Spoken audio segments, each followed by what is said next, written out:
Welcome to Lynn Cullen Live, talk radio without the static.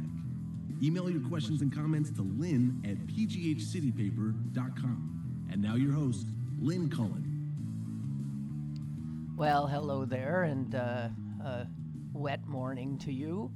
It's November something, 7th, maybe? And I don't know. I'm in a slightly more upbeat mood than I was the last few days, which ain't saying much because I was pretty far down.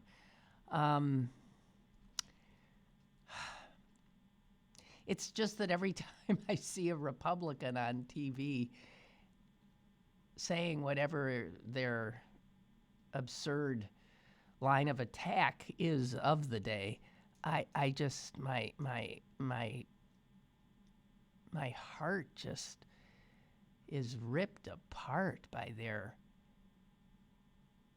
mendacity and cowardice. I mean, the latest, did you see Lindsey Graham? Actually, now they've dropped back since it's obvious that Trump committed. I mean, there's so much evidence that the quid pro quo exists, that, it's a total abuse of the power of the presidency. It's a slam dunk. So the only way the Republicans can defend him is to not deal with the facts at all. And so now, I mean, they've gone from, well, I mean, I'm not telling you anything you don't know, but Lindsey Graham yesterday actually proffering this latest defense, which is that the Trump White House is so incoherent in regards to strategy or their foreign policy or anything, that they're so incoherent that they don't have the smarts to have been engaged in some criminal activity. His defense is now that Trump is too stupid and incoherent. I think I heard that right. And now with the release of the testimony of acting ambassador to the Ukraine, William Taylor, is just damning. I mean, damning.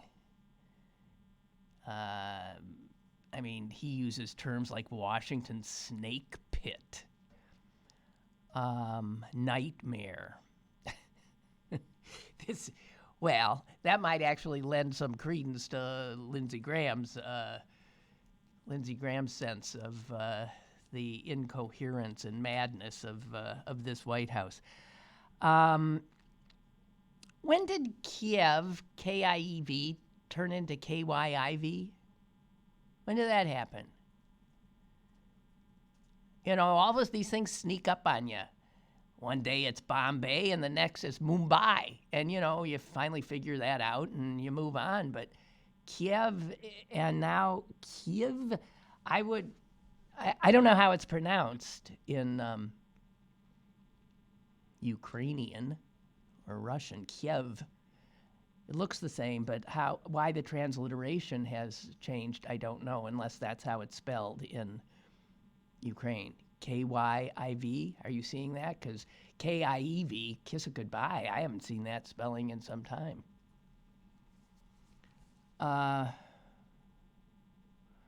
Somewhere in the back of my head, I have this sense that the first president, the crap that is in your head, the first president of Ukraine after the Soviet Union fell apart, somebody check on this, but I always sort of like this guy. He was high up in the Soviet Union Foreign Service, wasn't he?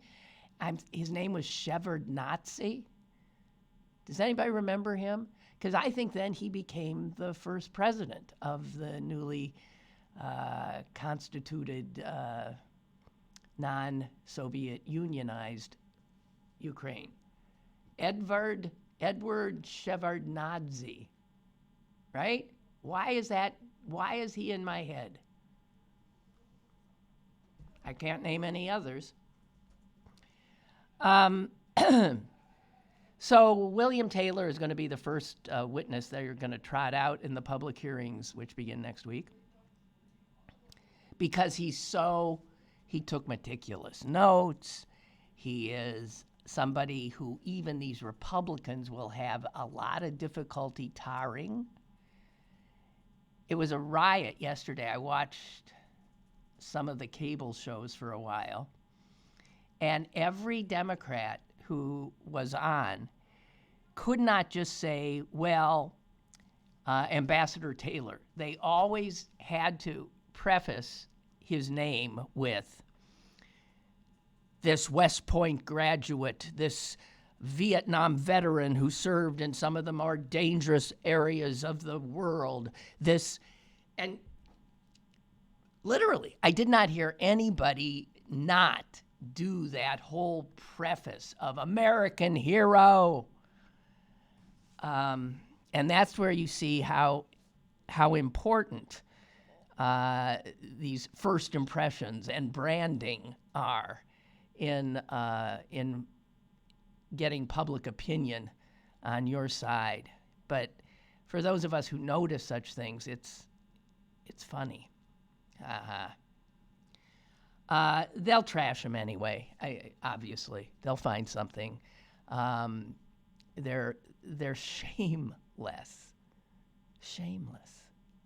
I've been saying that for decades, but I really, in my own head, did not know how shameless Republicans could be. Incredible.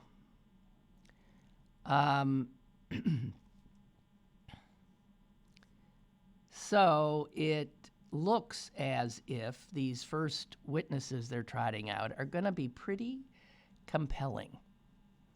And we'll see if that, in fact, starts moving the needle with public opinion. That's what it has to do, so that then representatives in Washington are getting pressure from their constituents.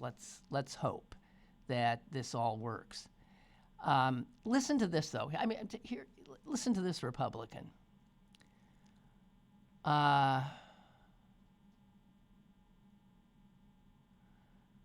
This is Senator Marsha Blackburn of Tennessee. Next week, she says, speaking of the public hearings, proven liar Adam Schiff should be the first witness to testify in public.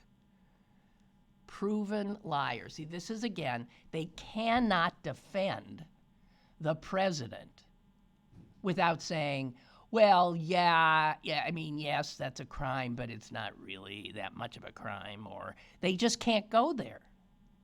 So you have to do this. You have to denigrate fellow members of the House and of Congress. You have to, you have to tarnish as much as possible, spread absolute falsehoods about people. It's incredible. Yeah, here's Lindsey Graham's direct quote. Well, I just have one sentence here, but this is where he's saying the Trump administration is too much in chaos to actually be able to come up with a scheme of any sort. Senator Lindsey Graham told reporters when asked about Trump's Ukraine policy, quote, "It was incoherent. They seem to be incapable of forming a quid pro quo." Of course, quid pro quo is as primitive and basic a human interaction as there is. I'll give you this if you give me that. It's sort of like, before money we bartered. It's as human an interaction, and really even the Trump administration is not so out of it that they can't do a quid pro quo. That's what the art of the deal guy, that's how he sees every human interaction. I'll do this, you do that.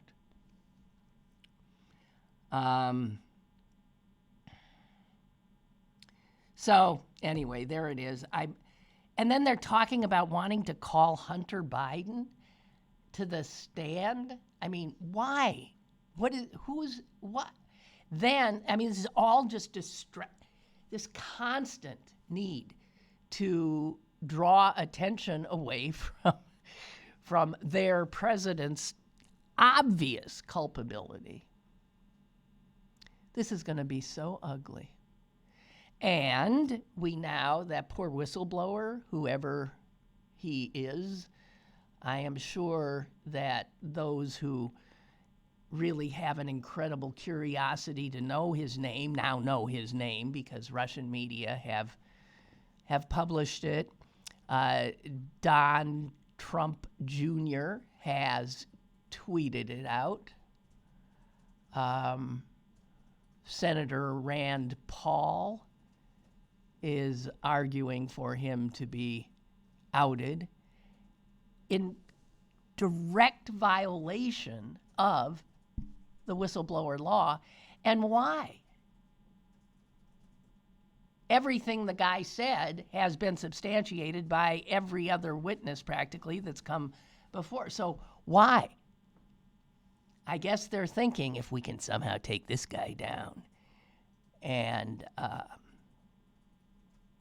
talk to our misinformed and uninformed supporters and tar him, they'll say, well, this came from blah, blah, blah. I don't know. It's shameless. That's where you end up. Shameless. Wow. So here we are.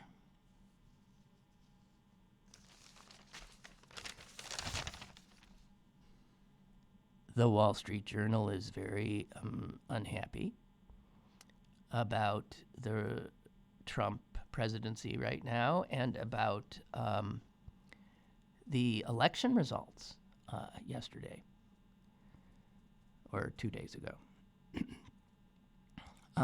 They have a whole hand-wringing editorial headline, The Anti-Republican Trend. And they end it thusly. Wall Street Journal. This is not going to make Trump's day. The fair judgment a year from Election Day in 2020 is that Mr. Trump is highly vulnerable in his bid for a second term. Trump may need Democrats to nominate an opponent whose agenda is far enough to the left to scare the suburban voters who are tired of the daily melodrama of the Trump presidency.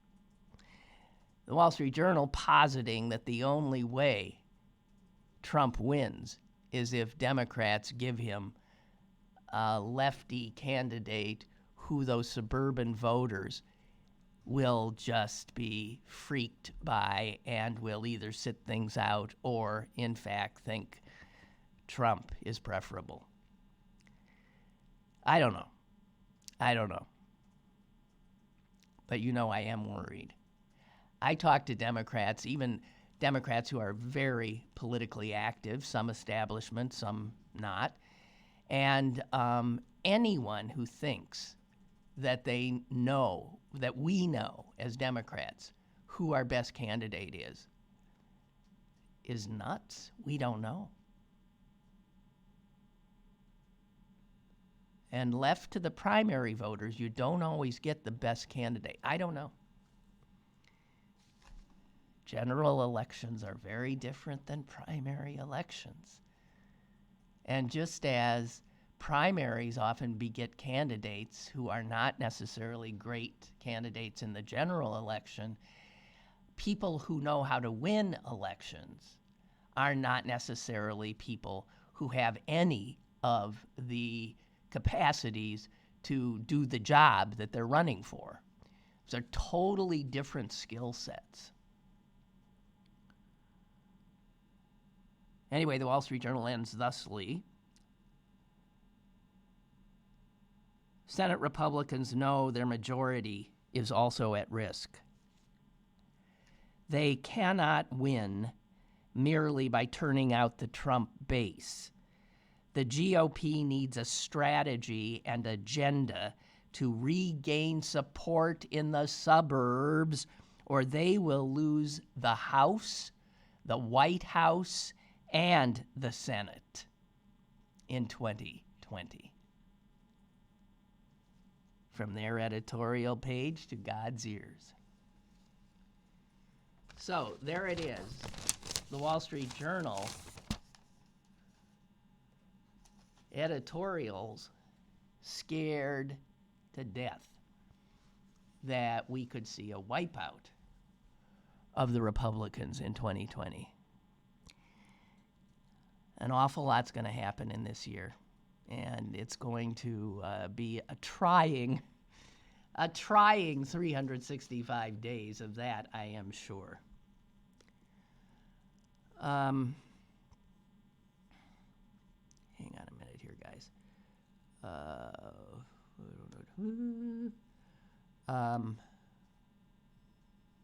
Sorry. Why am I incapable of navigating this absurd new... I've lost all my emails, which is, in other words, I've lost my show. Okay, got it.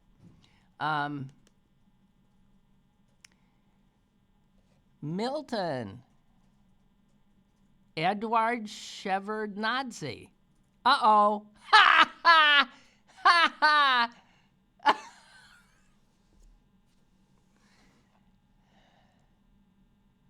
I was incorrect. He was not Ukrainian. He was from Georgia. No, not a peanut farmer. I mean, Georgia, which was a Soviet republic. Edvard Shevardnadze. He shares a birthday with my son. He was a diplomat. Right.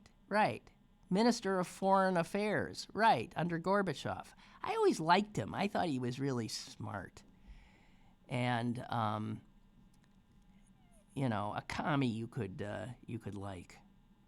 So after, the Soviet Union collapsed, Shevardnadze went home to now the nation of Georgia and became its first head of state. Huh. All right. So who was the first president of Ukraine? Was that blonde woman with the braid, was she a Ukrainian? That woman who was head of one of these countries too? I need to listen to the BBC more often. They actually cover this stuff. Okay. Well, thank you. Here is something that will chill your blood. This is being reported in the Daily Beast. I don't know.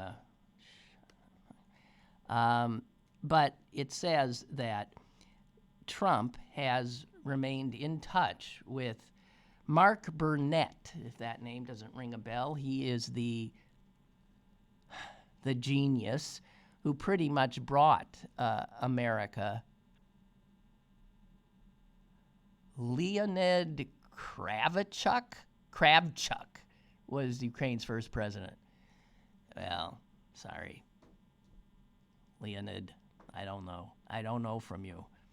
So Mark Burnett is the guy who pretty much introduced us all to reality TV, which was, of course, given that this is our culture, unreality TV. It was almost like Fox News. Fair and balanced? I don't think so. Reality? I don't think so. So reality TV, he was the one who first brought us Survivor, and he brought us The Apprentice.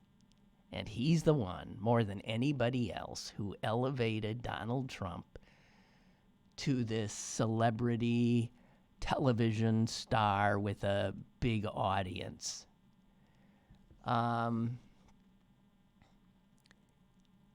That's the last job Trump had that he liked.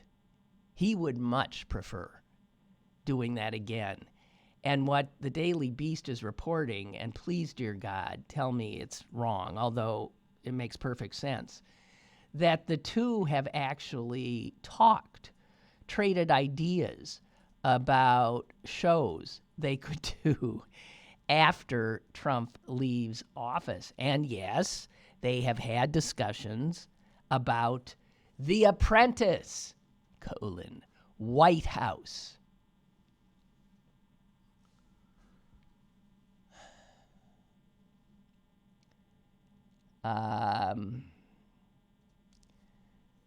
That's scary. Burnett, by the way, is the guy who has access to all kinds of damning information and video and audio on Trump. All the outtakes from The Apprentice, because it's not a reality show, it is pasted together to create a reality that is entertaining. And it is how Trump now, of course, runs the entire operation of the government as, the United States of America reality show. Now, we are all just little players in it. He has guarded all that stuff that could certainly help to take Trump down. I don't know.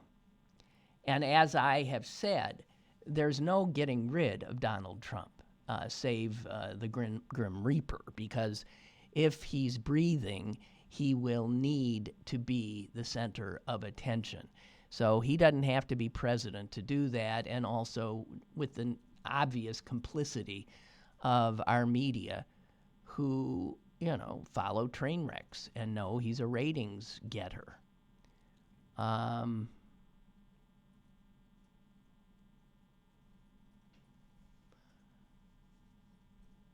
don't know. I mean, there's been talk about him creating his own network. That I can see happen. One person who's close to Burnett, who, by the way, is who's currently the chairman of MGM Worldwide Television Group, says that Burnett would be motivated by only one thing in his continuing relationship with Trump, and that's money. The person said Mark has only one religion, and that's money. Well, he's a good American then. Proud of him. Oh, God. Okay, so now I have to get to this because I don't know who the hell this guy is, but dear Lord. Is a rap star? T.I. Initials. T.I. The Washington Post reported this story, but it's all over. The Twitter sphere is going insane about it. Planned Parenthood has actually responded to this article. And this guy, this rapper, whose real name is Clifford Joseph Harris Jr., was on a podcast. Two women have a podcast called Ladies Like Us. And they're talking to him about his daughters. He has an 18-year-old daughter who has just begun her first year at college. And here's what her father said on this podcast. Right after her birthday, we celebrate. Then usually, like the day after the party, she's enjoying the gifts, I put a sticky note on her door. Tomorrow, 9:30. And what that means is tomorrow at 9:30, I'm taking you to the gynecologist and here's what he said, to check her hymen. He said he began this routine after her 16th birthday, making sure that his daughter's hymen, which for those of you who don't know is this very thin membrane at the opening of the vagina. And the idea is that, of course, if her hymen is not intact, then she's had sex. She is despoiled. She has dishonored him and has little value.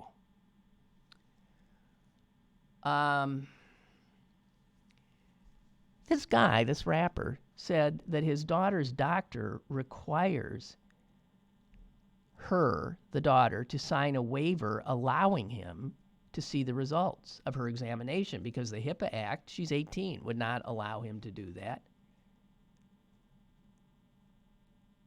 So here's this guy on this podcast, 2 women's podcasts, and they're laughing at this stuff. They're not.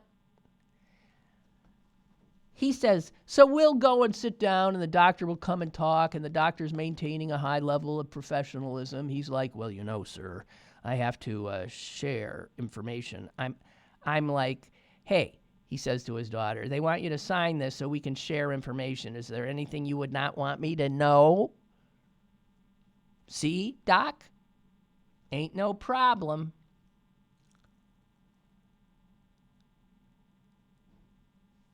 Here's the reality. And the doctor apparently told him, and he said this. The doctor said to him, you know, your daughter's hymen could be broken or stretched from just living, from riding a bike, from riding a horse, from some other physical activity. And here's the rapper. I say, look, Doc, she don't ride no horses. She don't ride no bikes. She don't play no sports, man. Just check the hymen, please, and give me back my results expeditiously. And then he tells these 2 women, I will say, as of her 18th birthday, her hymen is still intact. I mean, on so many levels, I don't even know where to begin with this. How dare he subject his daughter to this now viral story that centers on her vagina and his control of her vagina?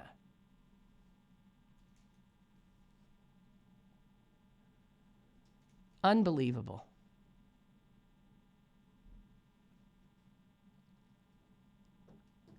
People who think that a hymen tells you whether or not somebody's been sexually active are idiots. You can have an intact hymen and be sexually active. You can have a not intact hymen and not be. It is not an indicator of virginity.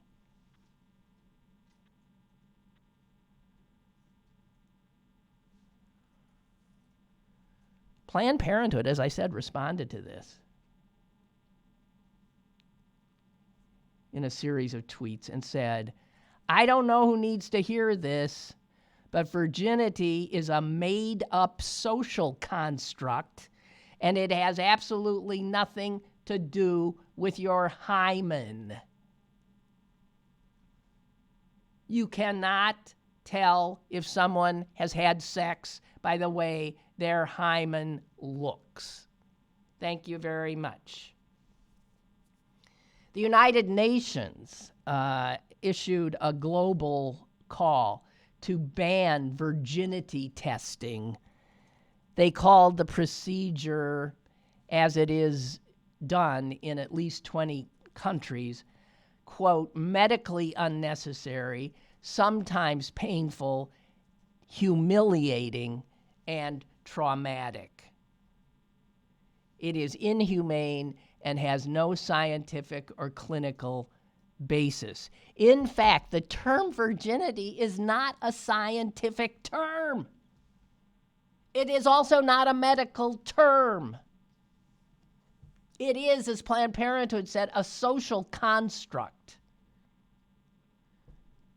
Virginity is a social, cultural, and religious, within those constructs, virginity has meaning. And what that meaning is that women and girls need to be controlled.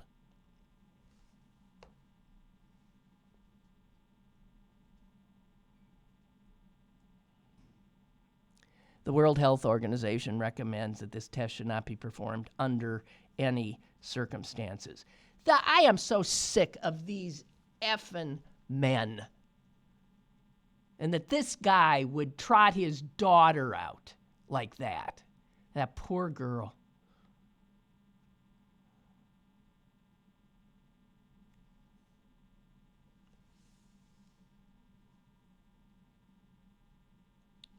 Right after her birthday, we celebrate. Then usually, like the day after she's enjoying the gifts, I put a sticky note on the door. Tomorrow, 9:30.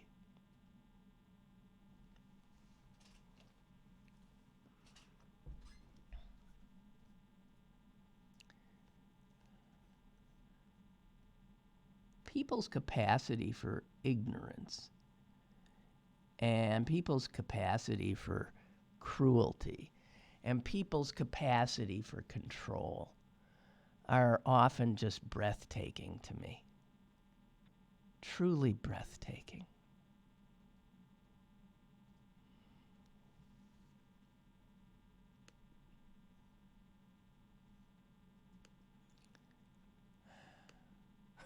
Milton. He's got all the Ukrainian president. My God, they've been through a lot. Well, no wonder it's all. Yushchenko, I remember. Wasn't he the one who was... didn't the Russians try to kill him? And he had like that...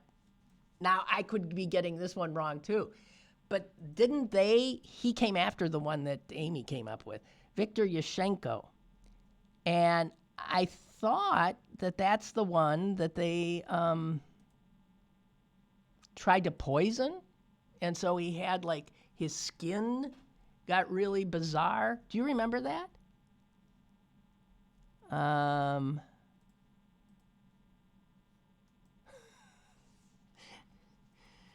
Man, they've had some doozies. And the guy they got now is an actor on a sitcom. Zelensky.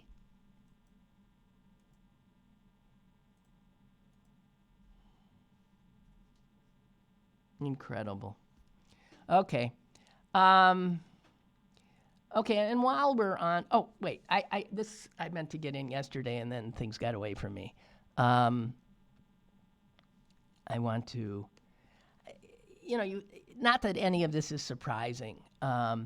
We know that the Trump campaign and Trump regularly go to cities and causing those cities to be, to have to bring cops out on overtime and all kinds of security arrangements and closing down of schools, which happened the last time he came here. It's disruptive. But, president's got to travel sometimes, so...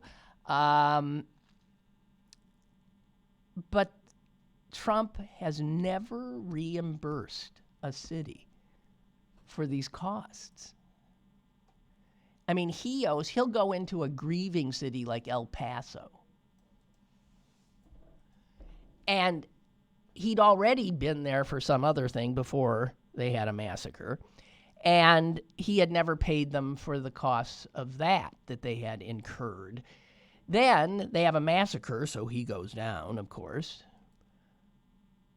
And now, it's like over $1 million or something that El Paso is out because of Trump's need for self-aggrandizement. But here's something that I didn't know. The Trump campaign regularly has contests in which they tell the donor, you give us, again, quid pro quo. Here's Trump, who does nothing but quid pro quo.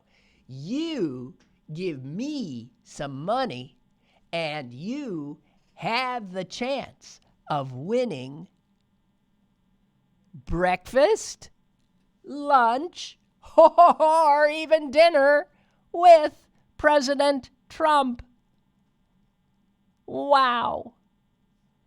They have done this over 15 times, have held these contests.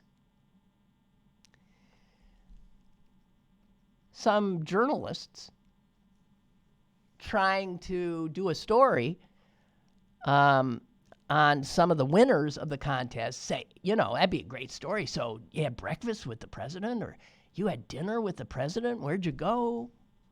What'd you talk about? What was that like? I mean, that's a great story. Regular people. Guess what? There was no evidence uncovered that any person had ever won any of these contests. There are no winners, except Donald Trump, who has their money.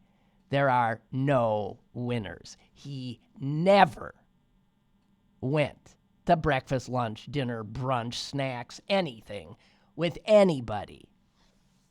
Scam. Shock, huh? Shocking. He's just a crook. He is just a crook.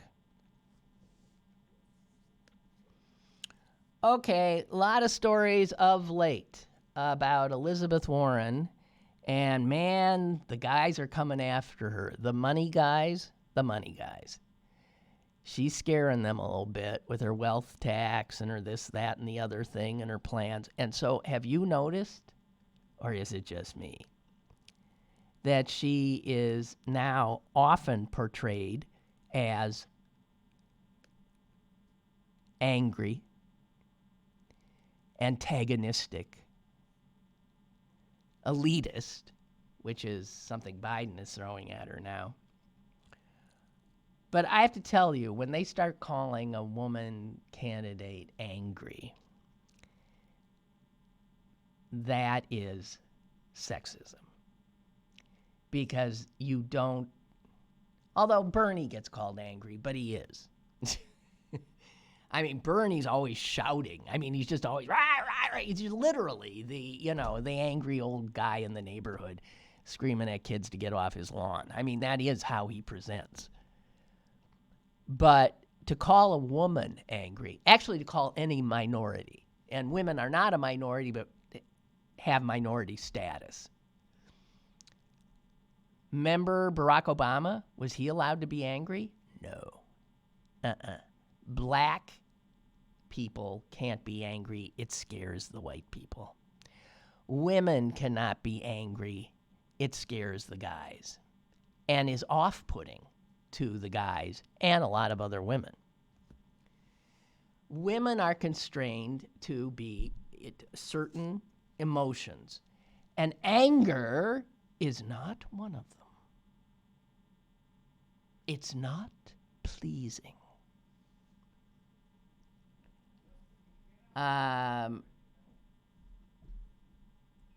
Buttigieg is toying with it a little bit because he's going after her. And I don't know. He has said about her, she is so absorbed in the fighting that it is as though fighting were the purpose. And Biden said this week that Warren reflects an angry, unyielding, women cannot be called either of those things. angry, unyielding viewpoint. And look, there's no doubt that you label a woman any of those things, angry, shill, emotional, blah, blah, blah, that has always been used to attack women who dare to run for high office. It also, of course, can be effective in that it just makes them less likable. And, you know, you can do study after study after study after study, and people react negatively. We've been built to react negatively if a woman is seen as angry, ambitious, fighting. What was the one Buttigieg used? Or Biden? Unpliable? Whatever. You know, impenetrable. I don't know. It's just the same caricatures, stereotypes that have always been used. You used on Hillary Clinton as well, and this misogyny, I don't know how much it does impact the vote, but the odds are that a woman is handicapped by her gender, that a black woman is handicapped by her gender and her race. I don't know. But boy, they're coming after her.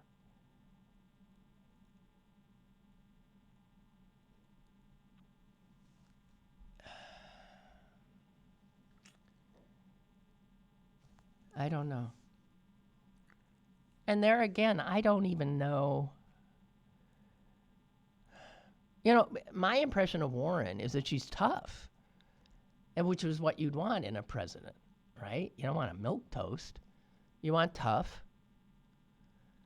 But in terms of her people and how she presents herself, I mean, I'm always seeing her, she's the one who takes 7,000 selfies after every public appearance. She's the one who's always smiling and got her arms around people. I don't know. But this will be, watch it. It just as, you know, the article on Amy Klobuchar being, you know, mean to her staff, that is an article that would never have been written about a man, ever. So a man can be passionate and fiery and strong, and a woman is just angry and shrill. Oh, so sick of it. You know, that National Geographic magazine that is all about women, which is out this month, one of the things that blew me away was how many countries in the world have already elected a woman as their head of state. It's huge. And it's all over the place. It's in Muslim countries. It's in Africa, South America.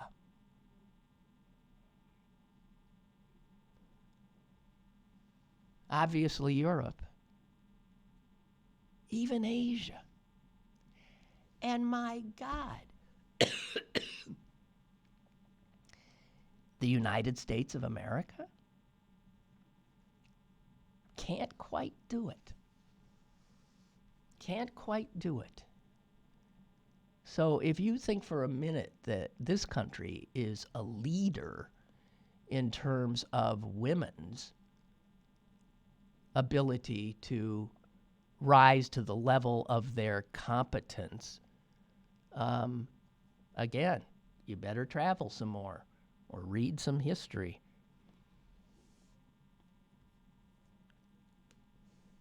Other countries have had this conversation. Can a woman have had those conversations decades ago? Even in societies where women, by all appearances, are constrained more than they are in our country.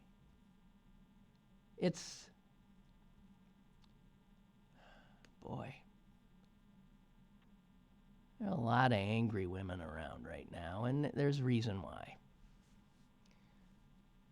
There's a reason why.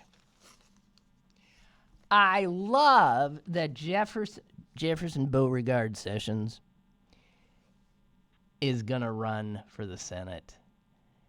Trump does not, apparently, according to, what's her name? New York Times reporter Maggie Haberman.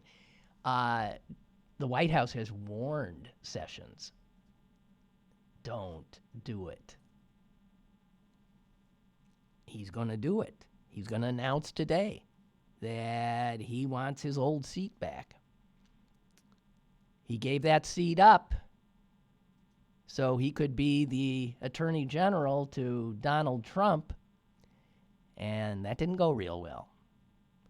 And in fact, Trump treated him with such cruelty and disdain that eventually I almost felt sorry for Jefferson Beauregard Sessions. And now I'm rooting for him. I am.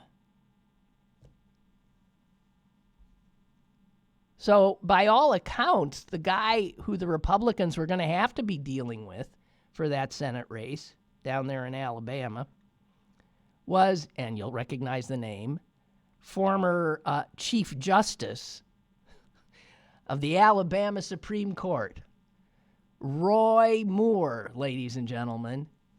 God! You know, the one who liked little girls.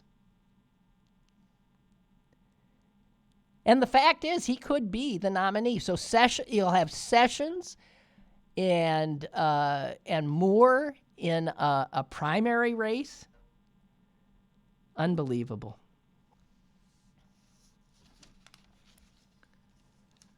And Trump is apoplectic.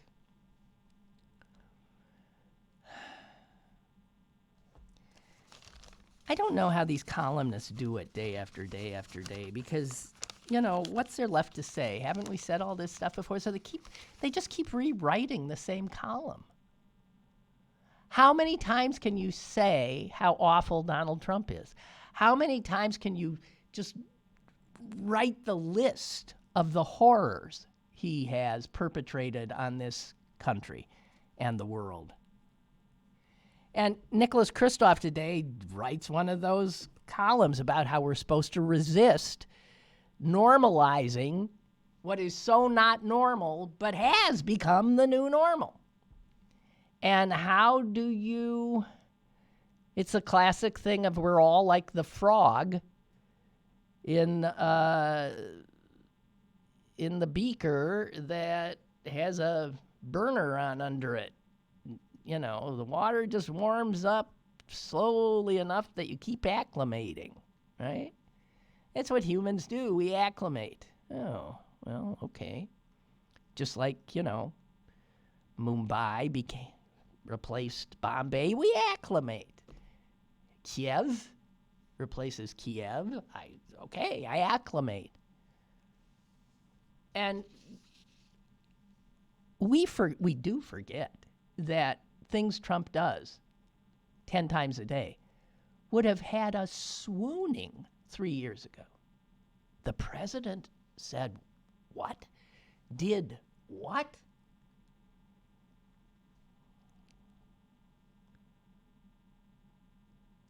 Kristof says he talks to people around the world a lot, and you know, to a person, they are so freaked that the United States has come to this. And he quotes one as saying what I've said ad nauseum. He quotes one senior European official saying, if Trump isn't a Manchurian candidate, he's doing a pretty good imitation of one. Yep.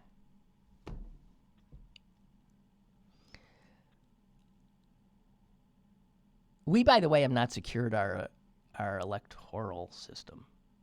We got a year till the election. You think the Russians aren't busy? They are. Do you remember what passed for a scandal when Barack Obama was president? Because Christoph reminds us.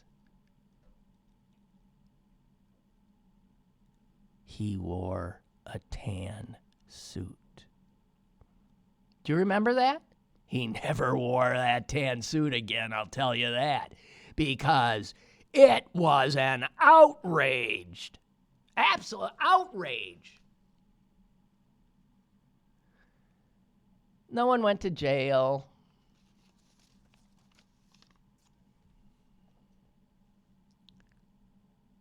So Christoph says, my God.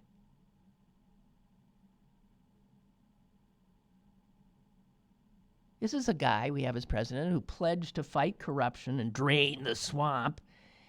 And in the 3 years he's been in office, he has lost more first-term cabinet members to scandal than any American president in history. And he ain't even done yet. Trump, before the election, said, I'm not going to have time to go play golf. He has played golf approximately 224 times since taking office, including more than 3 months in total at Mar-a-Lago. All of these trips have cost the U.S. Treasury over $100 million. This is the guy, he's just talking, he starts, yeah. Remember when he tried to buy Greenland? Remember when he bragged about marching into women's changing rooms to admire undressed teenagers? Remember when he borrows language from Stalin and Hitler, calling the press the enemy of the people? Remember when he said that climate change was a Chinese hoax? And it has nothing to do with the horrors of putting children in cages, ripping them from their parents' arms.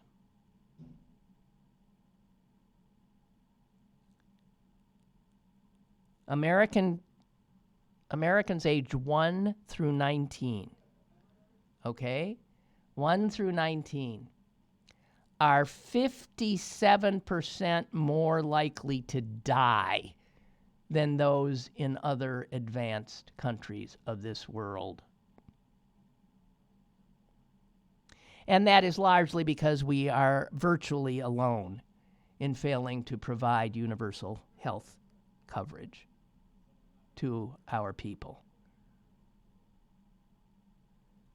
Now, that was pre-Trump, but he has exacerbated it, made it worse, and the number of uninsured children has increased steadily under Trump. But how do they write these things? It just, tell us something we don't know. But I do agree that the impulse to just tune out. And maybe what the Democrats have going for them more than anything else is that I think the average American is exhausted. And you can trace the exhaustion to Donald Trump. So that might be the secret weapon that the Democrats have. I don't know.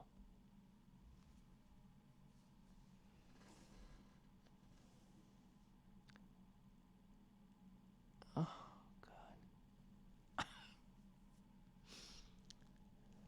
Sorry, I just got a message from my car dealership, which I don't like. Damn. God!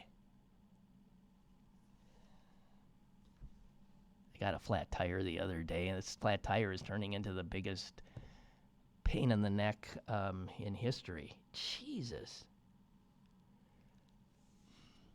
So, what do we got here? I got nothing. Let's see. I am unhappy that District Attorney Zappala will have 4 more years. I am, because I think we desperately needed a new direction. And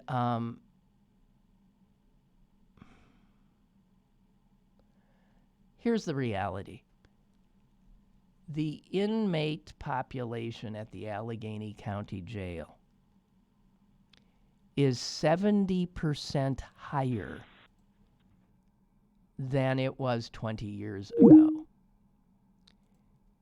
That is all Zappala's tenure. And so in areas where all forward-looking jurisdictions are trying to pull those numbers down, this is why progressives and people who understood the importance and the power of a district attorney making different choices. Zappala is just a throw him in and toss away the key. 70% higher. And that's all during his tenure, that increase. That's not good. And here, to put it in a little more perspective, is 81% of the inmates in the Riverside Allegheny County Jail have not even been convicted of the offenses that they were arrested for. It's like this big frigging holding pen for poor and black people.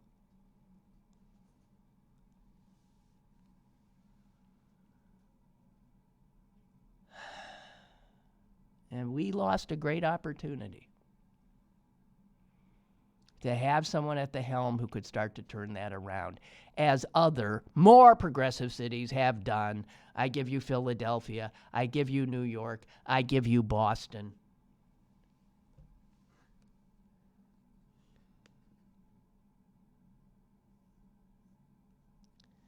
Oh, Brian, I know you're right, but Brian says, Lynn, the United States did elect a woman president.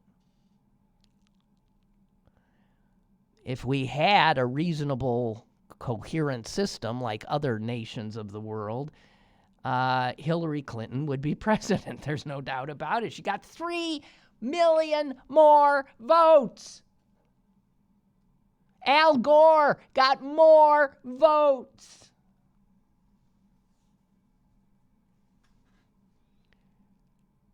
This country has not elected a Republican president in a long, long time. The Electoral College has.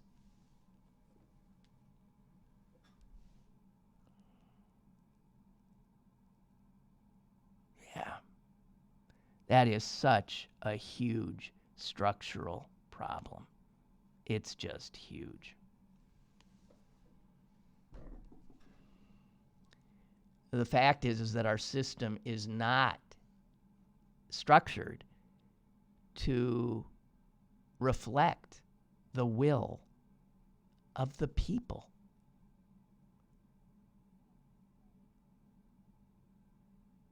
The people said they preferred Hillary Clinton to Donald Trump. We got Donald Trump.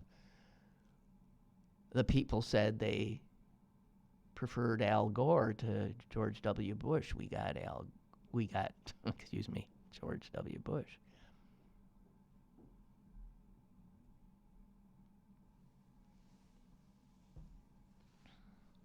It's about all Republicans have going for them.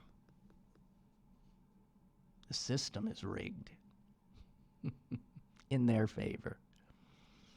All right. Damn. All right, I got to go tend to my damn car. I hope you all have a wonderful weekend. It's apparently going to be cold, but it is November. That's all I have to say. I hope to find my better angels and my better mood in the ensuing time. See, I can't even think anymore. Guys, you're looking at a decrepit woman. That's how I feel. Anyway, have a great one. Have a good one. See ya Monday.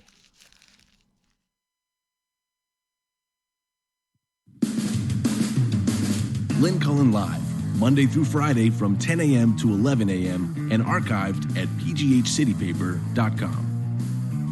The opinions expressed on Lynn Cullen Live are those of the host and do not necessarily reflect the viewpoints of Pittsburgh City Paper or its advertisers.